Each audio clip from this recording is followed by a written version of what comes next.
Yo, yo, yo, what is good, good people? And we are back. It's your boy, Mr. J the second over here. Yeah, it's a dogma. And we're here for another fun-filled episode of Unseen Realms Podcast. What's been going on, Dogma? Life. Just yeah, Life, pretty much just life, dealing with life and, hobbies life, and whatnot, trying to sneak them in there where you can. What about life, you? life be lifing, brother. That's what Life be happens. life. Life be Like lifing. women be shopping and life Life, be life. there it is. I've How been about good. you?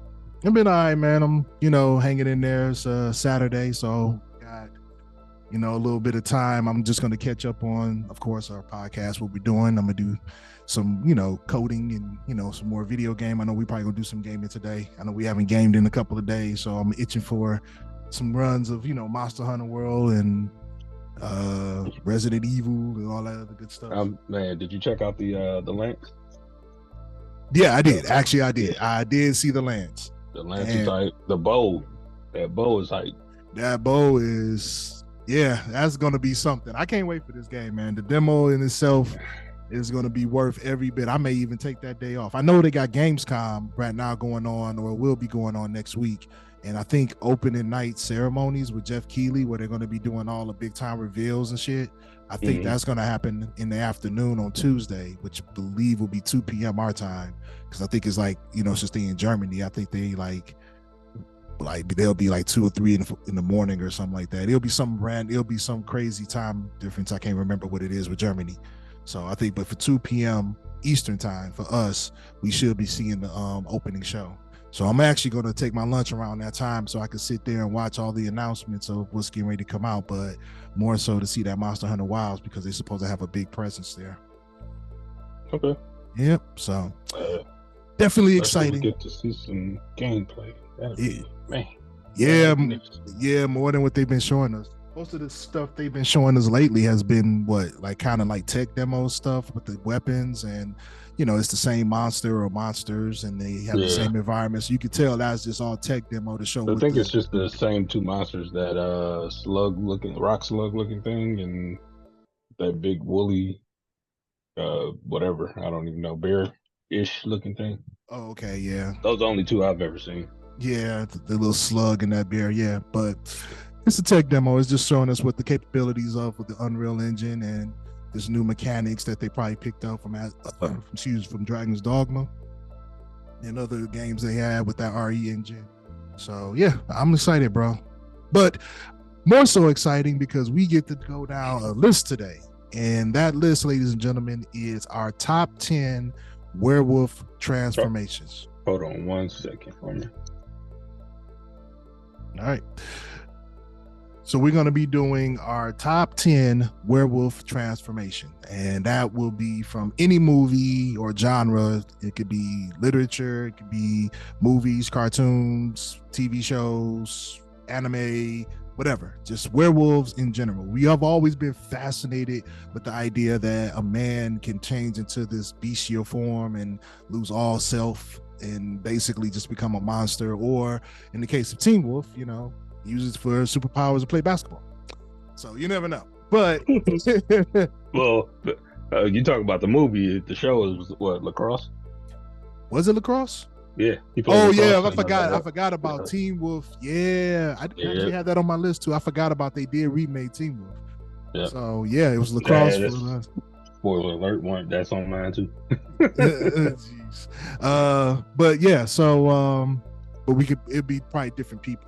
I think I don't know who you're going to choose. I know who I got, but okay, I'll say that. Yeah. So I'll start off with mine. The first one I'm going to go with is The Wolfman 2010 with Benicio del Toro and Anthony Hopkins. Yep. That right there the movie was okay. I didn't mind it. I know it was supposed to be a movie that was going to kick off the or be a part of the MonsterVerse. You heard about that? Where they're trying to reboot the classic Universal monsters? Kind of, but then they were all supposed to come together like the Avengers. So I didn't hear about that part. Oh yeah, that's what was supposed. So what happened was originally when they did Dracula Untold, that was supposed to be the very beginning of the saga. because if you Really? remember, if you remember at the end when he finally, lived through all the centuries, he finally caught up with his Mina, and then, or the reincarnation of her, I guess you could say, it was a woman that looked just like her. And then as he was walking towards her, to go meet her, the actual vampire that turned him, Nosferatu, was there too. Somehow he's lived all through these centuries, even though he supposedly passed on the curse. But he showed up, who actually was Tywin from off of Game of Thrones. Dear sweet brother Noomsy from off of Right.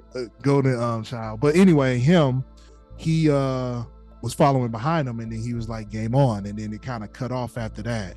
Then when Tom Cruise did The Mummy, that's when it kind of leaked that they were trying to reboot the actual monster universe. And the Wolfman 2010 was supposed to be a part of that, which it would have been interesting to see how he would have, how they would have brought him into the I completely forget. Tom Cruise, he did make a Mummy movie, and I don't think I saw it. It was okay. I mean, a lot of people, were still into the Brandon Fraser Mummy, you know what I'm saying, which is a little bit more traditional to the old school Mummy movie, but his was decent, you know what I'm saying? It had like a nice little flair to it. Okay, I'm gonna have to check it out. Yeah, it wasn't bad. I enjoyed it, just like I enjoyed Dracula Untold. I thought it was an awesome show, a movie. I'm sorry. It told a different perspective for Count Dracula, like why he is the way he is.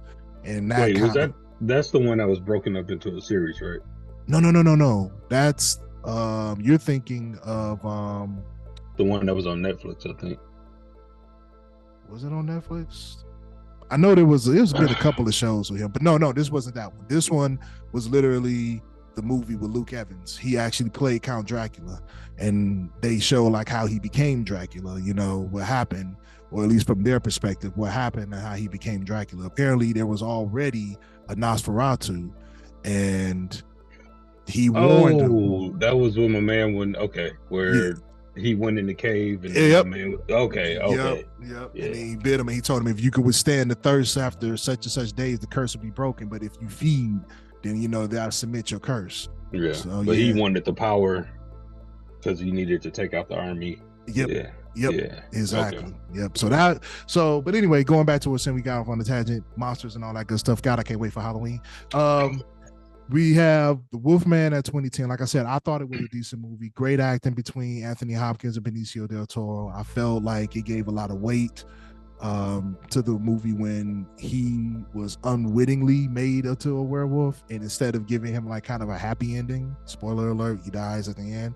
I said, I have no idea how he was going to come back in terms of the Monsterverse if they would have went forward with it. But yeah, he was pretty dead towards the end of it. So that was pretty interesting, you know what I'm saying, how they decide to play off of a classic. So, but that's my number one. What you got, Dogma?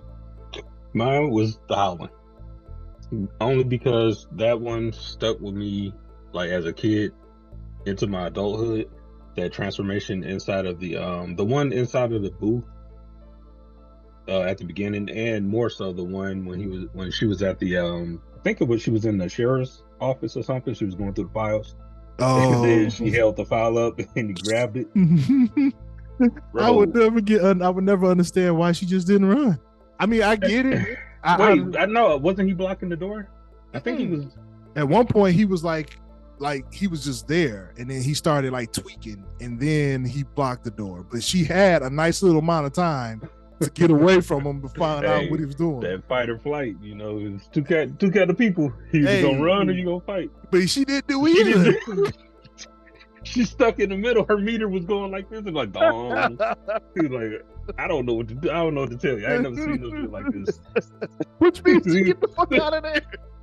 That wasn't her default. Oh man, Jesus Christ! All right, okay. So you got The Howling. Okay, my number two is Van Helsing, and the one with Hugh Jackman in it and Kate Beckinsale. That transformation that holds up to today. Like a lot of the CGI they did in that movie holds up today. Like they did a fantastic job on that, and the way if you guys haven't seen it, like when they transform, they ripping the flesh off of their body, and then underneath, of course, is the fur, and then the bones and everything are contorting, and it's a sight to see. But it was so beautifully done that it was so unique in how they decided to do it, I should say, because every time we and you'll hear about it as we go through this list, but there's all different types of view on how people see a transformation for like, werewolves. So it's definitely interesting how people think about it. But yeah, for this one, definitely he was like ripping off the flesh and everything, and then Van Helsing and Dracula going at it at the end, because once again, spoiler alert, Van Helsing ends up injecting himself to become he ends up becoming a werewolf because he was bitten by Kate Beckinsale's brother, who was already turned to a werewolf. A lot of plot there, but just stick with me on that. So towards the end, they fight, and then it's kind of like, he turns into like this werewolf, but his werewolf, of course, because he's Hugh Jackman and he's the star of the movie, is a lot more beefier and more brutal looking than the other werewolves that have turned, which his look even sweeter because he's all black. Like his is like all black fur. So yeah, that was pretty dope. So like, yeah, if you haven't seen it, definitely check it out. Great performances from Hugh Jackman, Kate Beckinsale. It's a couple of other actors in there that I don't know their name, but the guy that played Dracula. The guy, yeah, had played Dracula because he played in something else as well, and some other people that were in there as well that like they face, but you just don't know their name. Like I know what they played in. Like one of them is my man that played Faramir in Lord of the Rings, and also played in the 300 when he was my man's when Leonidas' right hand man. So oh yeah, the one that got sent home. Like go tell the story. Yeah, go tell the story. Yep, him. So that's my number 2. All right. Mine is American Werewolf in London. Oh,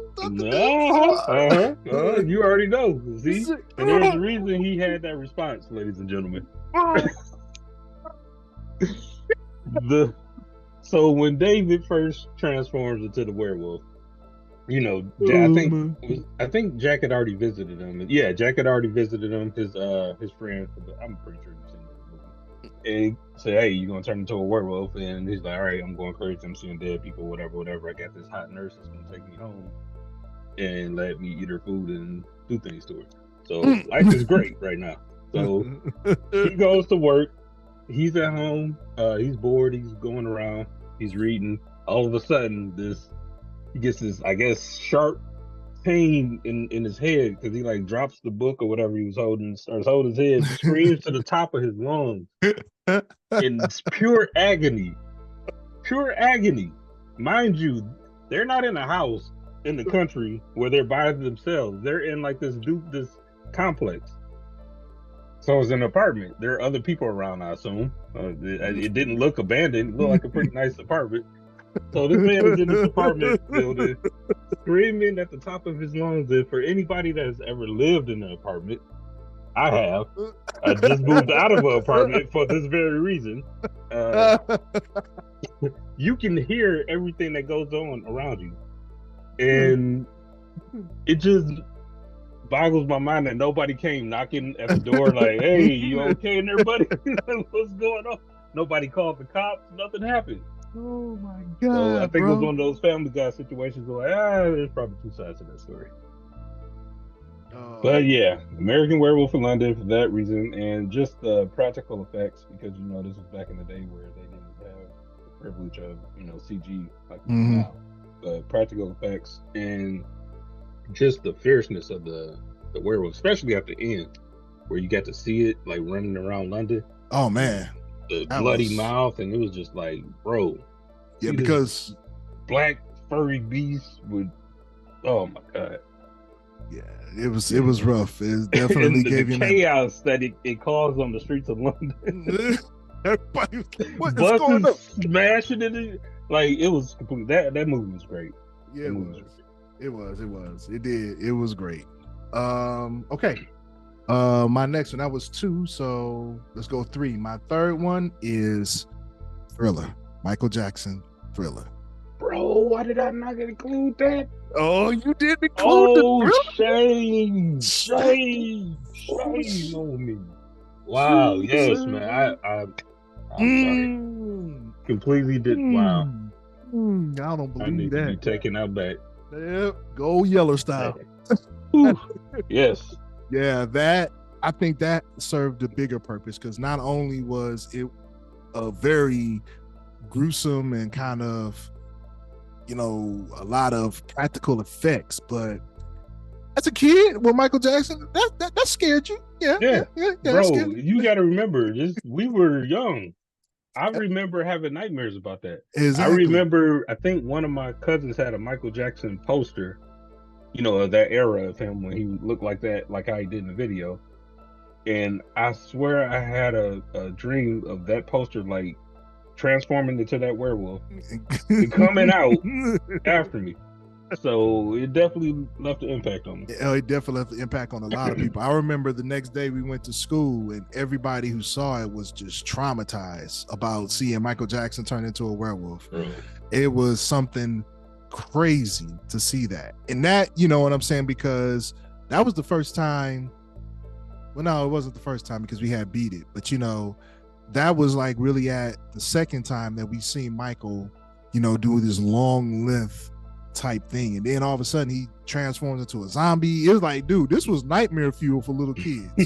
This man went from being a werewolf to a zombie. To a zombie, like, what is going? I can't trust this man. Yeah, right. I can't trust him. So they did a good job, I think, of the prosthetics on that one, the way that it went down, the how it went down. Still one of the same things. She didn't run fast enough. I'm like, yo, somebody just turned around and got green eyes with fangs. I'm not gonna sit there and wait for them. Right. Telling you to go away. Like, get out of here. So yep. So that's my number. To go off on a little tangent on that. Like, that's twice that I could think of that Michael Jackson has come out with a video that, like, you know, revolutionized things as we knew it. Because Thriller, for one, that, like, you know, made an impact on everybody. And then the black or white video, I remember that was on the news, you know, telling people like, okay, get ready for Michael Jackson's black or white video, and it broadcast on, you know, live television the first time it aired. Like, that's a big deal, man. And then the the effects in there, people were like, how did they do that? How did they do that? It's like, and then you started seeing that popping up other places, you know. Yeah, he did do that, bro. He literally set the bar for, like, when it came to like any type of event. Like, at that point, you had to come hard with your videos because you couldn't come behind Mike with just some trash. That's why Hammer and them started trying to go bigger, you know, when it came to hip hop, because it's, you know, here Michael is putting on full length, you know, movies. Movies, right? Yeah. So yeah. All right, so we on number 3. Number 3. Go ahead. No, I already went. Thriller. All right, Thriller was your 3. All right. Yep. Mine was Fright Night. Nice, good one. Yeah. Good one. Yeah. Okay. Again, giving it to him just because of the practical effects. It looked amazing. Something that stuck with me as a child, and that's one of my all-time favorite movies. So I loved everything about that movie. Nice. Okay. My number 4 is gonna be Underworld. Okay. Yep. Just because I know it's the war between vampires and, you know, lichens, but the transformation like that they went through, especially when Michael absorbed both, you know, the Victor as the Grandmaster vampire and already was bitten by Lucius. He became that hybrid and he had all the abilities and stuff. Yeah, but the one thing though that I felt with Underworld's transformation of werewolves is, like, it wasn't grotesque. It wasn't anything like that, but the werewolves themselves felt kind of humanized in a way. And I mean that because they wasn't just attacking randomly. They knew how to control their transformation. They knew how to, like, you know, calm down when they needed to and go back to human form. Or, you know, it was a different vibe. It felt more like that made you want to be a werewolf. Like, oh, that's what I get all the powers and abilities. And, you know, they didn't show any drawbacks. They, you know, even when they transform, it wasn't like they went through a whole lengthy process of them doing and all that to transform. Right. They just kind of they just went into it. And I think another thing that was pretty dope was the fact that they can not fully transform. Like, they can go half. Like, they'll literally just have the fangs or something, you know, or the ability that they have to, like, run fast, or all of their, you know, all of their actual powers, but they wouldn't be full they wouldn't be full werewolf, which I thought was pretty dope. Yeah. So that's my 4th one. All right, mine is going to be actually what we already covered, Van Helsing. I had that as my number 4. Really? Okay. Yeah. Mm-hmm. Yeah, pretty much everything we already touched on. So we can go on to number 5. Okay. Number 5 for me is gonna be the originals and the werewolves that they turned into. Since we knew Klaus kept trying to fight the change because he wanted to not have to go through that pain. But right. the fact that his wife or his baby mom's, she had to go through it because she was actually a werewolf. It was her curse. Mm-hmm. But when they showed the transformation, I thought it was pretty dope, like, because they was really giving a grievance, or they was showing the pain, you know, that it is to, like, the reason why he feared so much to transform into a werewolf. Yeah. Because they show like them back was breaking, yeah, everything was getting elongated.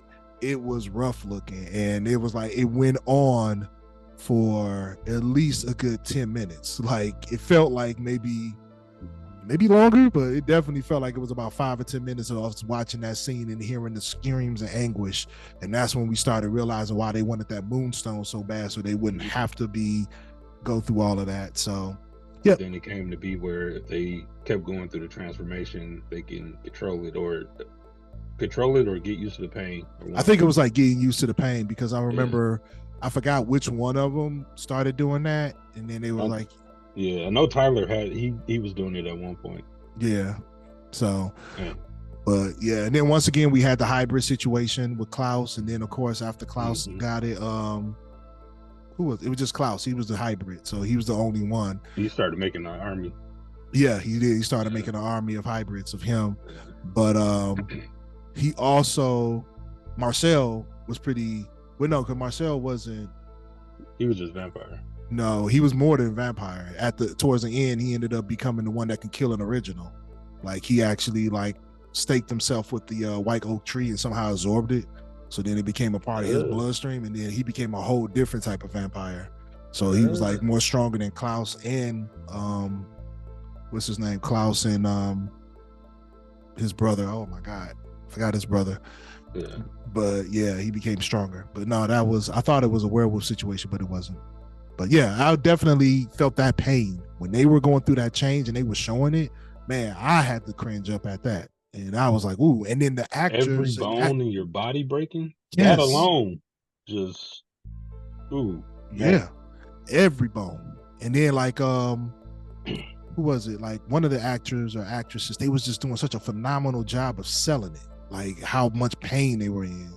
I remember, every time I think about that, Tyler comes to mind. So for me, I would say he gave one of the best performances of the transformation. Well, sir. All right. All right. So we got next on my list, Teen Wolf, the show, the series. The who? The series, Teen Wolf, not the movie. Oh, okay. Yeah. Yeah, just the fact of they were bipedal, so they changed, and it was just like the whole man wolf, or not man wolf, the wolf man from back in the day. Which, I know it's early for honorable mentions, but I have to give nods to that when I say Teen Wolf, because that was back in the 1950s? Was it 50s? Yeah, somewhere 50s, like this. Yep. Bro, they had, so they did the dissolve, or the gradual, he walks behind a tree and then he becomes a wolf. Yeah. So, I don't know. I love the practical effects just because of all the work that has to go into it. Not saying a lot of work doesn't have to go into CG. It does, but it's different kind of work. More, yeah, I don't know. And they didn't really have a lot to go up on back then. They were making this up. And that became like the backbone of, that bipedal wolf that you see today. Man, that's definitely, yeah. I think I'm going to go with Hemlock Grove. And that transformation was wild. Like, it wasn't like a man becoming a wolf, more so than the wolf literally coming out of the man. Emerging from Right, coming from the man. the That was dude's his reaction where he was just standing there with his mouth open. yeah. That was a perfect representation of my reaction when I saw that. And then at the end, like after he shed the skin, he eats the skin. Yeah, I was like, and it makes sense though, because it's like, okay, no if a wolf evidence. does that, why don't you ever see like just skin, shedded skin laying in the forest or whatever? Yeah, so And they it did makes sense cover. that he would eat it because that's what they do. Yeah, he did a phenomenal job of selling that shit too. I know most of it probably was CGI, but still, that was something. So Man, yeah, the bleeding eyes, the teeth falling out, fingernails ripping the skin off. Oh, was crazy. It was great. I think you told me about that, and that's how I found out about it. Yep. All right, so what we on number? Oh, that mine is Being Human. The American or both? Both. Both. Yeah, I didn't actually. I saw a clip of the European. I've watched the American version. You know, the whole series. Love that show. One of my all-time favorites. Josh, when they were in that no, I think it was when Josh first changed, when he showed when he first changed. And that wasn't when he first changed. He was in the house with the ghost. Yeah. And he was changing, and he didn't have anywhere to go. And she got to see him change for the first time. Because remember, she really didn't. They used to be button heads, and then when she actually got to see what he goes through change, she softened to him a little bit, became more understanding. Yeah, like because she was like, "You're human. What's your problem? You turned into a wolf, blah blah blah blah." And then she actually got to see when he does turn into that wolf. Yeah, like, and then the wolves themselves, they were okay. You know, CG was, it was okay, but it was more so the transformation part of, what they go through. I gotta say, I think the European version looked better. I only saw a couple of episodes of the European version, but I do remember that it had a different tone and vibe to it, more so than with the one we used to watch on Sci-Fi. Somehow the one on Sci-Fi seemed more, what's the word I want to say here? Not kiddie or anything like that, but definitely a little bit more light-hearted in how they were portraying it, while the one in the UK or over in Britain, that one was a little bit more gruesome. It had I have to go watch it. Yeah, it was a little bit more grittier. I tried watching it, and I don't know, I couldn't get into it. I think the American version has spoiled me or something, but I gotta go back and watch it. Okay. So we're down to our last 3? Yep. Yeah. So one of my 3 is Wolf with Jack Nicholson and Michelle Pfeiffer. Yeah, I forgot all about that movie. Yep. So with that one was pretty dope because it was it was kind of like a big play on the Wolfman, but only difference was it gradually happened over time. So it was like the reveal was everything, right? Because he started doing all these strange things, like everything that a wolf would do, but he didn't look like a wolf. He just was doing some of the mannerisms. Right. And then finally, he goes and he talks to some gypsy woman who gives him a medallion and tells him, as long as you wear the medallion, it'll protect you and you won't ever become the wolf. But then he had to sacrifice that because at the time, oh my God, what is his name? I know you're talking about. And the evil, the antagonist, I guess it would be. Yeah. The young, cocky dude. Yeah, what's his name though? Oh, here we go. James Spader. How could I forget James Spader? He played Red from off of the Blacklist. Anyway, and Ultron too, off of Marvel's. Little side note for you there. But yeah, so yeah, I thought that was pretty dope because it wasn't like ratting your face at that point. It was like, okay, he got bit by a wolf, but we haven't seen the transformation yet. And then when the transformation does happen, it becomes like, this great, kind of display of, cosmetic along with, some wire work for him to do like all of the acrobatic stuff. Yeah. So yeah, it was definitely something. So yeah, I haven't seen that one in a while. I do kind of remember him, the hairy, 70s sideburns, and then The only thing I remember from that movie, I was like, oh my god, he would make an awesome Wolverine. Nice. That's all I remember thinking when I watched that movie. But Yeah. for me, mine is going to be Trick or Treat. Yeah, that was a good one. Yeah. Oh shoot, nope. That's my number. I'm sorry, I skipped. Silver Bullet. Well, that was a good one too. Yeah. Silver Bullet, yep. Find And out Silver, that's the priest.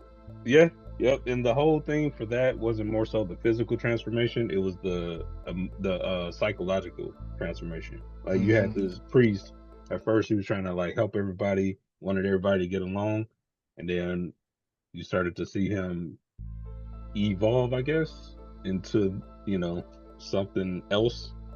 And no matter how much he tried to like still put on that persona of that nice priest, you could still see that evilness like trying to come up to the surface, like behind everything he would say. Like just something ain't right about this man. Like, well, what's going on with him?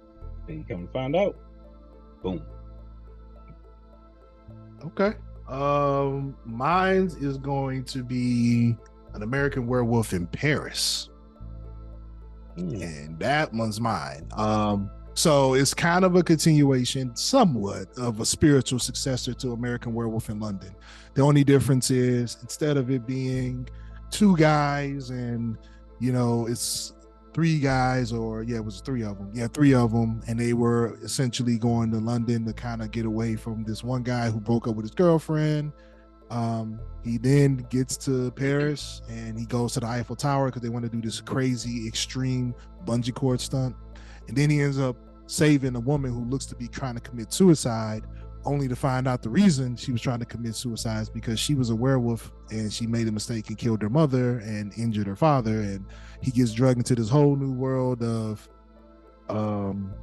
supernatural, where basically her family, the werewolf woman's family or whatnot, were attempting to try to lure tourists who were from Americans and over to like Europe and trying to keep London pure by like essentially killing them. So it became a whole thing, but it definitely changed up some of the lore of what the American Werewolf in London was. But what really was kind of dope was some of the transformations. One of the best transformations is basically when he was becoming a werewolf and he ended up like his body ended up overheating, I guess, because he was doing the chain. So he ended up leaving and he jumped into this water, and then like the water was like sizzling or whatever. Yeah. And then all of a sudden he jumps out and does a little shake. CGI was a little bit horrible, but it was a little rough, then, but the idea. Yeah. That's all what they had to work with. They had to work with. And then like at the same time, the transformation that Celine, I think that was her name, or Seraphine or something like that, she did was a little bit more interesting, because it was like she was doing a little twitch and all of a sudden she's looking up at the moon and then all hair started growing everywhere. So it was a nice little transition. So yeah, gonna go with that one. Cool. All right. And next, well, I already gave it away, but yeah, Trick or Treat. Hey. So for this one, for me, the reason is just the reveal of our Little Red Riding Hood actually ended up being the wolf. Hey. So and it's like, oh, so yeah, the whole time we thought my man was trying to prey on her, but she was luring him into a trap. And yeah, it was just kind of satisfying, like seeing him get what he deserved at the end. All right. My last one, I think we on 10, right? Yep. Well, that's it. I know I have some extra ones here. Yeah. Okay. And the last one for me is going to be Ginger Snaps. Ginger Snaps back too. This one was pretty dope. This one had a lot more of a feel of a coming of age story about really where the werewolf played more into the background than it was what was going on with the two girls that were a part of the story. Yeah. And I thought it was pretty dope that they kind of made that situation like, yeah, we got this supernatural element, but it's clearly in the background. And this is really the focus point about their relationship. But boy, when she finally does turn, yeah, bro, and it was not pretty. It was not pretty. You want to talk about ferocious? Man, yeah. that was pretty wild. So, yeah. That one's that was pretty bad. Yeah. So that was oh my bad. That was it. Since we're on the last one, I'm gonna do these last 3 that I picked are ones that I haven't seen. I just saw clips of the transformation, so okay. But I do plan on watching these movies. So it is going to be Late Phases, Wolf Cop, and Word. Wolf Cop is kind of crazy. Yeah. Oh, you watched it? You seen it? Oh yeah. Mm-hmm. Yeah. Okay. So it's definitely these are on my list of need to watch. So once I hunt down where I can find these, I will be watching them. Probably on Tubi. Yeah, I ain't been on Tubi in so long. Man, you gotta go, bro. You guys to get on it, man. That's our werewolf transformation list. Yep. So let us know down in the comments what are some of your favorite werewolf transformations. As you can see, we'll take a look at it and see if we agree, or even maybe ones that we missed, because you never know. There's a lot of them out there. There are a lot of B movies, things that we haven't seen. Seen. I want to see the street trash of werewolf movies. Bro. Yes. Let me tell you, yes. That's what I want to see. I want to see the street trash of werewolf movies. That's what I want. Yes, let's do that. So, and for those of you that don't know what street trash is, it is a movie called Street Trash, and it is phenomenal. Super phenomenal. A low budget movie from what was it, the 80s? Or it looked 70s. Maybe? It was probably 80s. It was like definitely a little bit early 80s. Yeah. So you had your 80s awesomeness in there, automatically because it was made in the 80s. Mm-hmm. And then just the stuff that I can't even. I'm not even gonna try to. All I can say is watch the movie. You'll be entertained from the beginning to the very end. He said, "Are you not entertained?" That movie had me glued. Like, yeah, go watch that movie. I don't even know what we watched it on, but yeah, find it, watch it, must watch. It is worth it, buddy. Yeah, definitely. All right, so from your boy, Mr. J II, that's the dogman. We will check you guys out later. Peace. Peace.